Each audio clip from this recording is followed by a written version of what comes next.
Larson winning made the race go from a 0 to a 1. Sleeping emoji really wasn't good. Cars are way too easy. Only one caution outside of stages. Terrible but good winner. Horrible 2 out of 10. Couldn't pass unless there was lots of lap traffic or only on restarts. Vroom vroom. Boring AF. I think we should go here 36 times a year with a specific package. Happy for Larson, but the on-track product was pitiful. This race is proof you do not need cautions to have an entertaining race. If this race doesn't prove it, I have no idea what will prove it. No different than most of the races this year. Hot garbage. Had its moments, but still pretty uneventful. Happy for Larson. Stokes for Larson. Not as much for the package. Crap. Dover sucks. Was playing black ink for most of the race. Decent. Shortened that spoiler. Couldn't pass. Other than the 5-car race for second at one point, meh.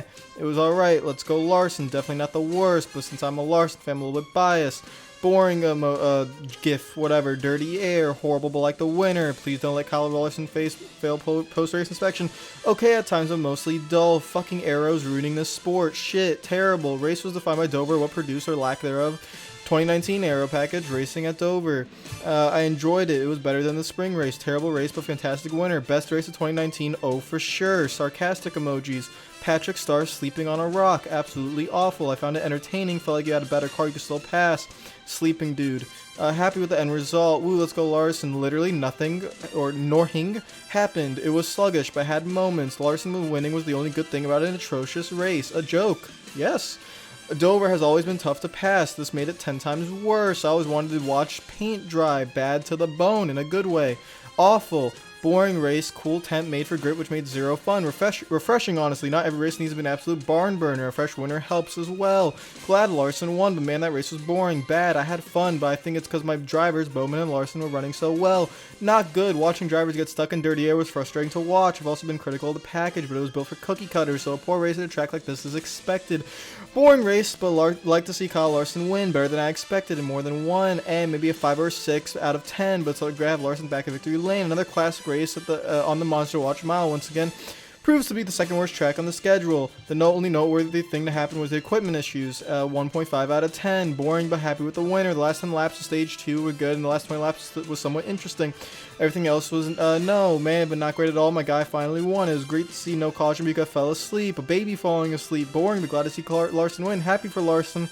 Other than that, race was shit. 6 out of 10. Very positive. But this one, I really studied the dirty air in the race, and sometimes hard to watch, but there were more good moments in the race. God awful. I just watched like 5 cornhole matches on ESPN instead of the race that it's LOL. And then offensive replies, biggest garbage, fuck aero sensitivity.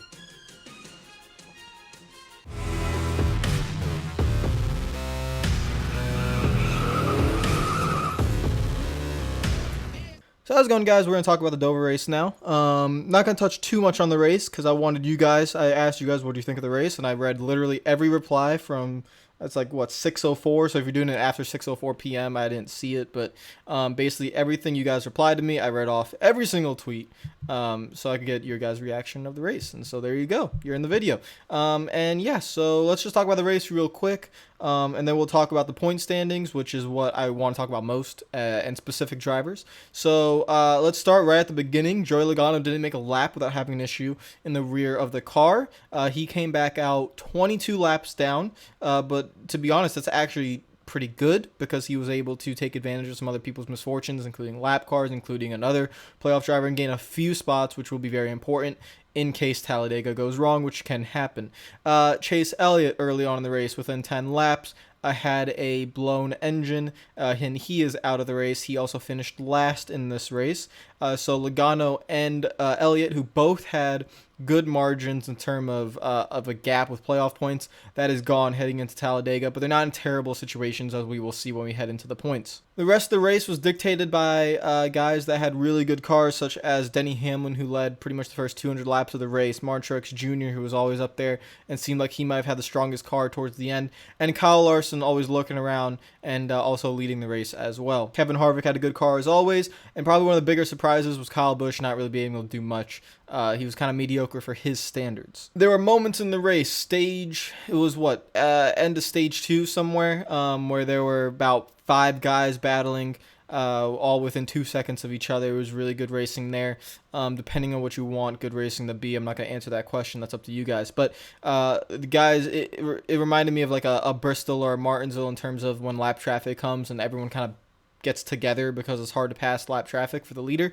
And so, you know, the top 5 positions kind of just closes in like a, you know, extends at the beginning and then closes back in, like the rubber band effect at Atlanta back in the day, just with lap cars doing it instead of, you know, just Atlanta in general. So that was a good part of the race. And then the last 200 laps, the last stage, went green pretty much the entire way. There was no cautions except for Chase Elliott blowing up, which was 10 laps in.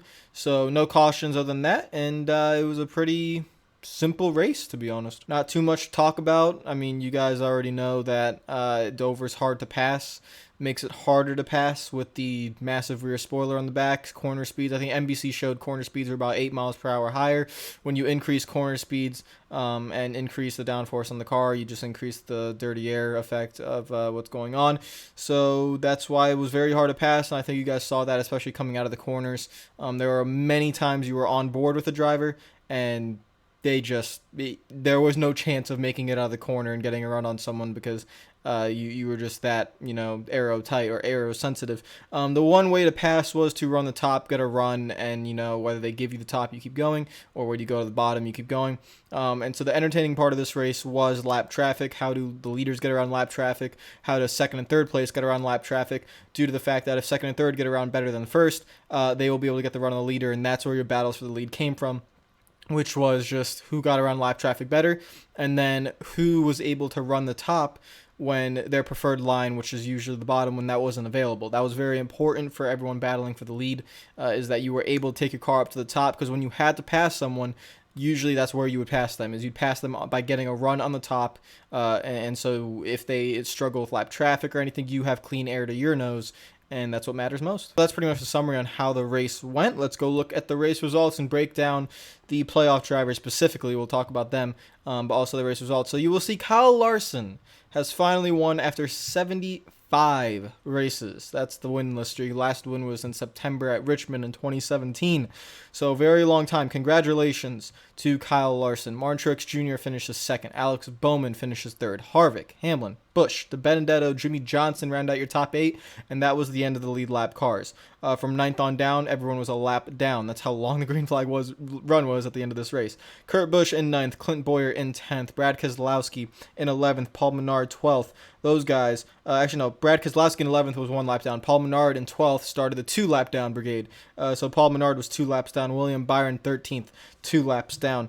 Daniel Suarez, Eric Jones, Ricky Stenhouse Jr., Eric Almirola, Austin Dillon, Ryan Preece, Bubba Wallace, and then to round out the top 20, you will see the 2 big names here of Joey Logano and Chase Elliott having their early on issues. Back to the top, Kyle Larson wins the race. Very important for him because I was worried for him this round. I was worried about Talladega. I was a little bit worried about Kansas, but he got the job done at Dover, and all he needs to do is win 1 race in the round of 8. I don't know if he could point his way in, but if he could win 1 race in the round of 8, he gets to his favorite place, which is Homestead.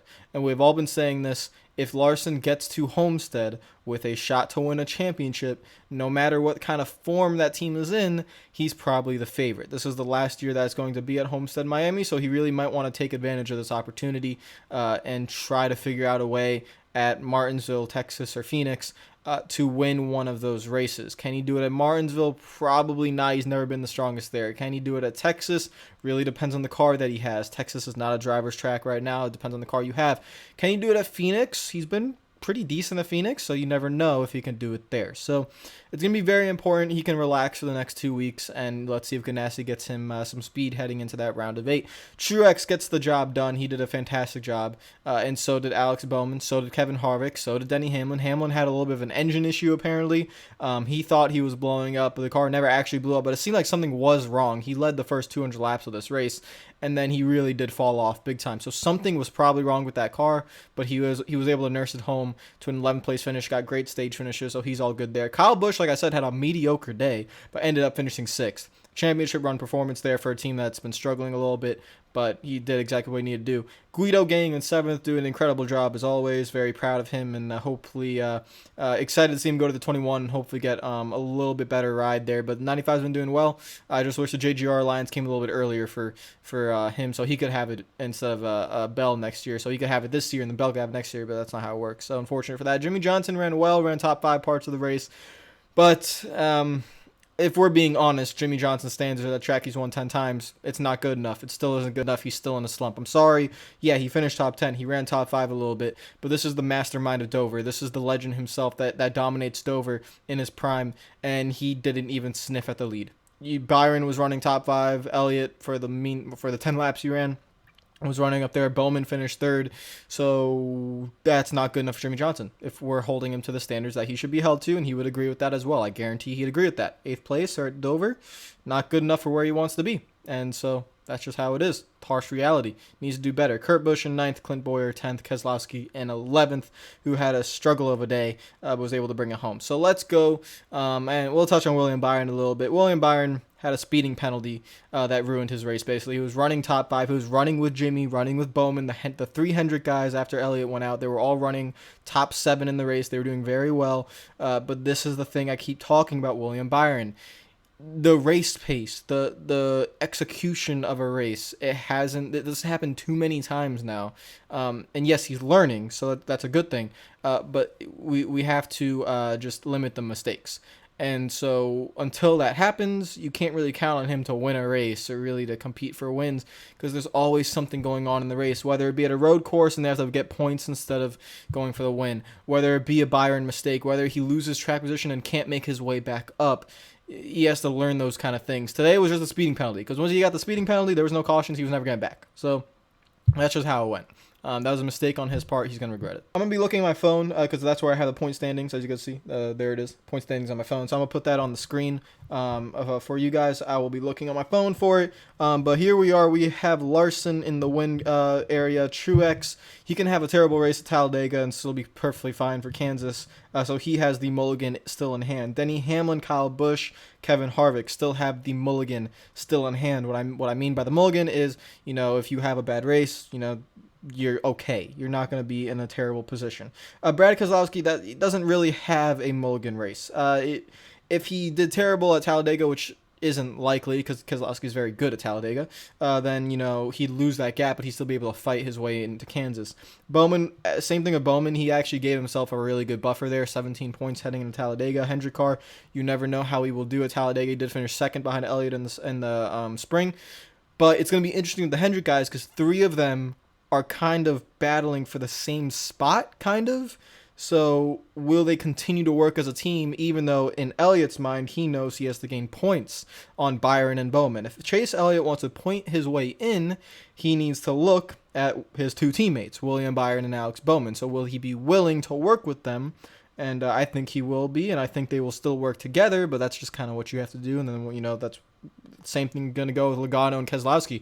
Logano wants to gain points on Keselowski in case he needs to point his way in, but they're also going to have to work together. Same thing goes with Ryan Blaney. Ryan Blaney's more in a must-win situation because he's 22 points back, but he's not necessarily in a must-win situation. What I mean by that, if you finish well in both stages of Talladega, let's say you finish 2nd and you finish 4th, so that is what? You get like 16-something points, then you got top 10 at Talladega, you're probably in the top 8.